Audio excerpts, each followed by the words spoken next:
ما مسلمان رونو ما یو دا خبره وره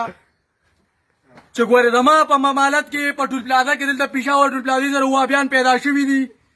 او غټ شپږ اووه کوره دي او ورور د ما په منځونو کې ګډا شروع کړي زما دپاره خدای قسم چې ګوره دا زه د ټولو وروڼو ته دا خواست کومه ګوره که ما په خپل جومات کې دا کسان گیر کړل زما دغه خدای قرآن وایي چې کل جهان یې پیدا کړی چې دا دواړه مشینان مې ورپسې راغشتي دي او ښځې به دې راولم ښځې او ما ته وګوره دې خوا یوه ته دا خبره هم کومه چې ګوره دا ابرار ته هم دا خواست کومه او دې ټولو ته دا خواست کومه چې ګوره دې خوا ما ته وګوره چې ګوره د موابیتوب پرېږدی ګوره موږ یو خپل تنظیم کولاو کړی دی ګوره که کله کلا شوې نو د سپي په مرګ به مرې ختمو به مو او داسې به مو ختمو چې بیخي به د لاجر نه ختمو ولې چې ماله خپلو مولیانو او خپلو خلکو ماله دا خواست را کړی او دا اجازت یې را کړی دی چې کم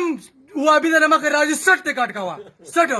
دا ما دې دپاره دا ټوپکې دواړه راغوښتي دي چې زه به د نن پس تش ګرځم نه زه به د دې خدای راستی چې څرمنو نه د بوسو بوجونه به دې ډکومه څرمنې به ورته وکاږم او د بوسو نه به ورته ډکوم ماله ګوره ډېرې خبرې راځي نه خو زه دې وابیانو ته دا وایم که نه چې ګوره کم وابي ماله مخې له راغی نو ګوره دا ته یم چې سوټونه به ترې کټ کوم دا مې ګوره دې سره دا خواست دی په دې مشین به دې درله دا خپې او دا هر څه کټ کوم